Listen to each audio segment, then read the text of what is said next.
Hello everyone, I am Ifra, hope you are doing well. तो start करते हैं आज का टॉपिक। आज हम पढ़ने वाले हैं टैली ईआरपी में जीएसटी रेट्स के बारे में। जीएसटी का रेट जो होता है वो हर प्रोडक्ट के अकॉर्डिंग लिया जाता है और कुछ ऐसे भी प्रोडक्ट होते हैं जिन पर जीएसटी जो है चार्ज नहीं होता है। तो आज हम सभी चीज़ों के बारे में देखने वाले हैं डिटेल में। तो आपने देखा होगा इससे प्रीवियस सेशंस में हमने GST goods and services tax का जो चैप्टर है वो स्टार्ट किया था, जिसमें सबसे पहले हमने समझा था जीएसटी क्या होता है, कब लॉन्च हुआ था, कब इसको इम्प्लीमेंट किया गया था और कब पार्लियामेंट में इंट्रोड्यूस हुआ था। उसके बाद कुछ फीचर्स देखे थे कि फीचर्स क्या होते हैं इसके। देन हमने बेनिफिट्स ऑफ जीएसटी पढ़ा था कि अगर हम जीएसटी को यूज कर रहे हैं तो हमें उसके फायदे भी तो पता होने चाहिए, इसीलिए हमने इसके फायदे भी पढ़े थे।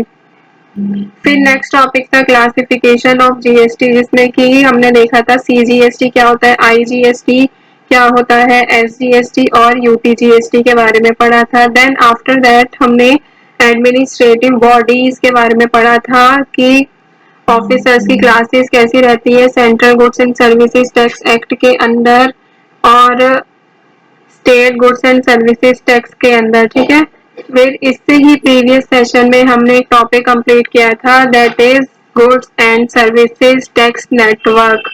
ये क्या होता है, क्या क्या इसके फंक्शंस होते हैं, क्या ये सर्विसेज प्रोवाइड करता है। जब हम ऑनलाइन पोर्टल पर जाते हैं तो हमें कौन कौन सी सर्विसेज जो है ये देता है। ठीक है,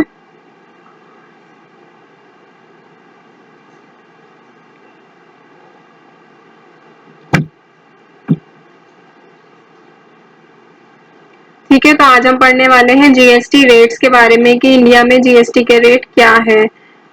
तो जीएसटी रेट जो होता है इंडिया में वो कब आया था, ये प्रोविजन के अंडर नहीं आता है किसी भी, ये आता है जो हमारी ऑनरेबल फाइनेंस मिनिस्टर है राज्यसभा में, कौन, श्री अर्जुन जेटली, उन्होंने बनाया होता है। उनकी upper limit of the tax rate जो होती है वो फिक्स करते हैं। ठीक है, 14% is fixed as the upper limit for the tax rate.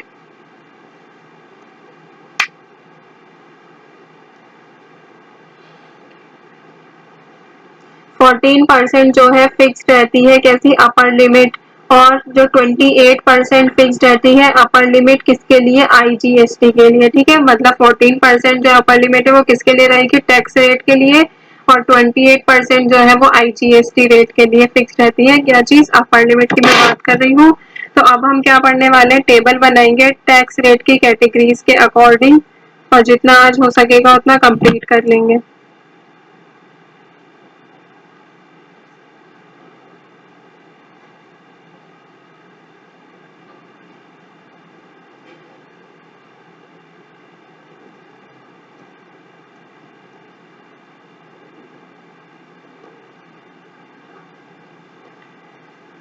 तो अभी क्या करेंगे, यहाँ पर अपने नोट्स को ओपन करते हैं और यहाँ पे टेबल मैंने बना रखी है, बस इसमें डेटा फिल करती रहूंगी आपको समझाने के साथ साथ। तो सबसे पहले यहाँ पर हेडिंग भी लिख लेते हैं,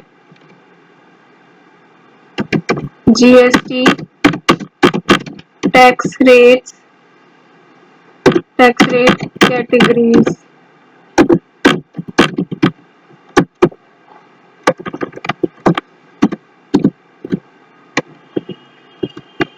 ठीक है, तो सबसे पहले में क्या लिखेंगे,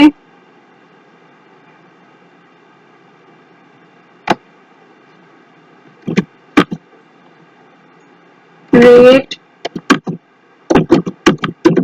ऑफ टैक्स। फिर नेक्स्ट में लिखेंगे एक्सपेक्टेड, व्यूरिफिकेशन भी पढ़ते रहेंगे इसीलिए लिख पा रही हूँ,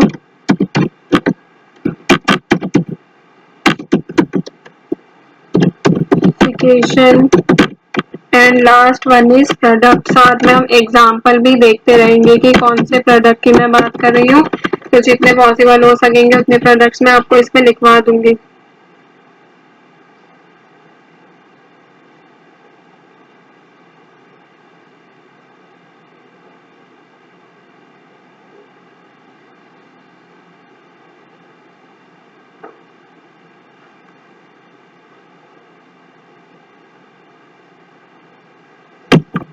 तो सबसे पहले अगर हम टैक्स रेट की बात करें तो एग्जेम्प्टेड के बारे में पढ़ेंगे। एग्जेम्प्टेड होता क्या है ये देखते हैं।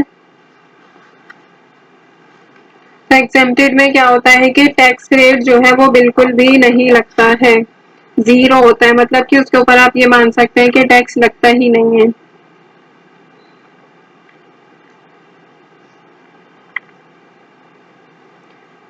तो अगर मैं यहाँ पे डिटेल भी लिखती रहती हूँ नीचे, एग्जेम्प्टेड का मतलब अगर मैं बताऊँ आपको तो this supply includes items like dairy products, dairy products के ऐसे आइटम इसमें आते हैं, ठीक है, एग्जेम्प्टेड गुड्स में। तो मैं वहीं पर इसकी बात करने वाली हूँ। तो सबसे पहले लिखते हैं नील, फिर इन ब्रैकेट लिखते हैं एग्जेम्प्टेड सप्लाई। अब इसका एक्सपेक्टेड ब्यूरिफिकेशन कितना होता है, 0% CGST लगता है इसमें, 0% ही SGST लगता है। मैंने आपको बताया था कि इसका मतलब क्या होता है कि इसमें ITC भी जो होता है वो हम क्लेम नहीं कर सकते, मतलब कि बहुत बेसिक चीजों के लिए, बहुत बेसिक प्रोडक्ट्स के लिए ये एग्जेम्प्टेड रखा गया है। तो यहाँ पर मैं लिख देती हूँ 0% ऑफ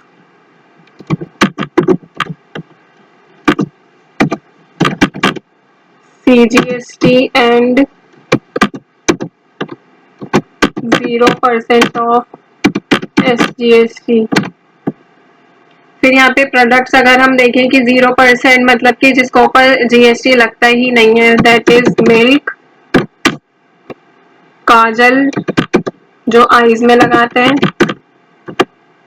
एग्स हो गए, इन पर भी GST नहीं लगता है, एजुकेशन सर्विसेज हो गई, दही हो गई, कर्ड एजुकेशन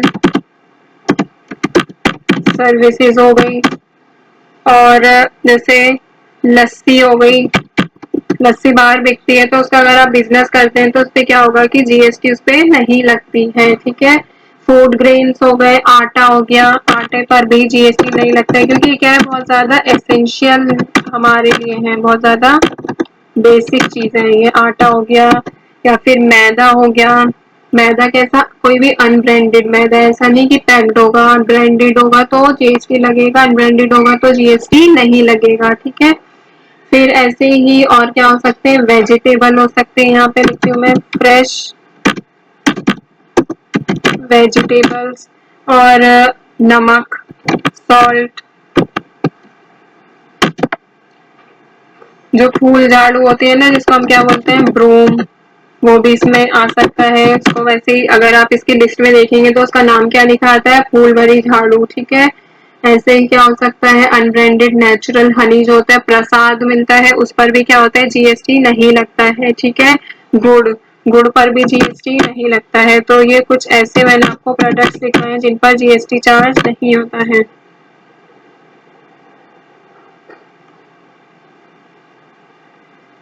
अब बात करेंगे, ये तो आपको समझ आ गया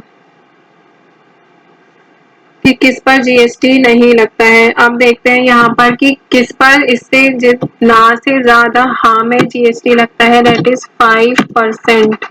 तो यहाँ पे 5% जिस पर GST लगता है, तो रेट क्या हो गया, अब 0 से बढ़ के आ गया 5%। 5% में मतलब कि अगर हम विद इन अ स्टेट बात कर रहे हैं तो 5 का आधा क्या होता है, 2.5 CGST लगेगा। 2.5% of CGST and 2.5% of SGST। तो 2.5% जो है दोनों लगता है।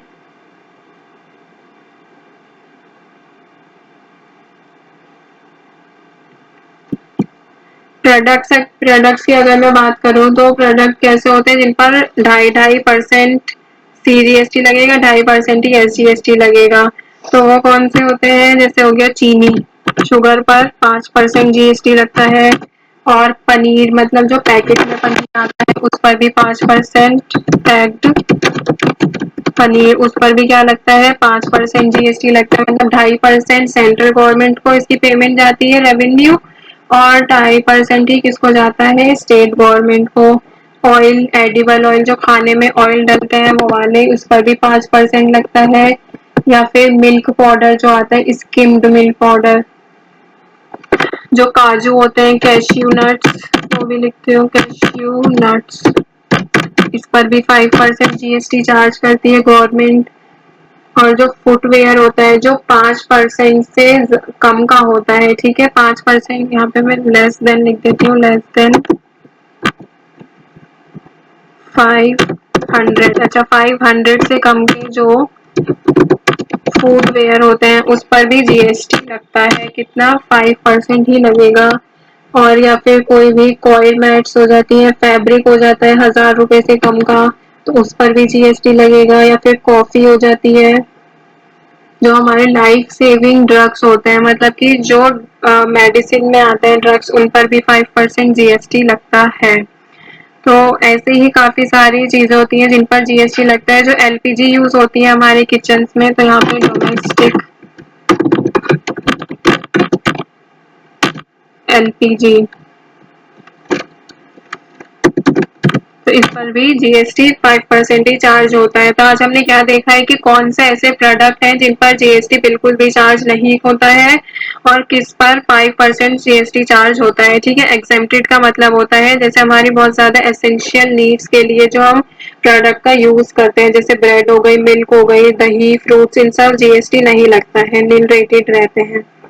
तो टॉपिक को यहाँ पे एंड करते हैं। आई होप आपको क्लियर हो गया होगा। मिलते हैं नेक्स्ट सेशन में। Stay tuned and thank you.